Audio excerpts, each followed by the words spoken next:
कौरवों का असली दुश्मन मामाश्री शकुनी। शकुनी गांधार नरेश का पुत्र, गांधारी का भाई था। आज के उत्तर अफगानिस्तान को उस काल में गांधार कहा जाता था, जो कि कंबोज के पास था। गांधार राज्य में ही हिंदुकुश पर्वतमाला थी। कंधार या कंधार गांधार का ही नाम है। ज्योतिषाचार्यों के मुताबिक गांधारी के पहले पति की मौत निश्चित थी, उसका दूसरा पति ही जीवित रह सकता था। इस समस्या के समाधान के लिए गांधार नरेश ने अपनी बेटी का विवाह एक बकरे से कराया और उसकी बलि दे दी थी। बाद में जब धृतराष्ट्र को गांधारी के पहले विवाह से विधवा होने के बारे में मालूम चला तो उन्होंने गांधार नरेश पर आक्रमण कर लिया और पूरे वंश को बंदी बना लिया। इन बंदियों में शकुनी भी शामिल था, जो कि गांधार का सबसे छोटा पुत्र था। कारागार में सभी के साथ बुरा बर्ताव और रोज सिर्फ एक मुट्ठी अनाज सभी को दिया जाता था। भूख से राजा सुबल के कई पुत्रों की मौत हो गई।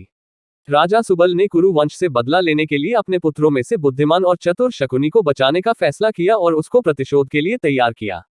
सभी लोग अपना अपना भोजन शकुनी को देने लगे। शकुनी ने अपने परिजनों की मौत अपनी आंखों से देखी थी। मृत्यु से पहले राजा सुबल ने धृतराष्ट्र से शकुनी को छोड़ने की विनती की, जिसको धृतराष्ट्र ने मान लिया। राजमहल की चकाचौंध में शकुनी अपना प्रतिशोध ना भूल जाए, इसलिए सभी ने मिलकर उसका एक पैर तोड़ दिया, जिससे वह अपने परिवार के अपमान की बात याद रखे। तब से शकुनी लंगड़ाकर चलने लगा। मरने से पहले शकुनी के पिता ने उससे कहा था कि जब मैं मर जाऊं तो तुम मेरी हड्डियों से चौंसा के पासे बनवाना और उन्हीं से खेलना, तुम्हें कभी हार नहीं मिलेगी। शकुनी को चौंसा खेलने में महारत हासिल थी और कौरवों में भी इसका मोह जगा दिया था। हड्डियों के बने पासों से चौंसा खेलने की वजह से पांडव सब कुछ हार गए। द्रौपदी का चीरहरण हुआ और अंत में महाभारत का महायुद्ध हुआ। शकुनी कौरवों की पांडवों का विनाश करने में पग पग पर मदद करते थे, लेकिन उनके मन में कौरवों के लिए केवल बदले की भावना थी।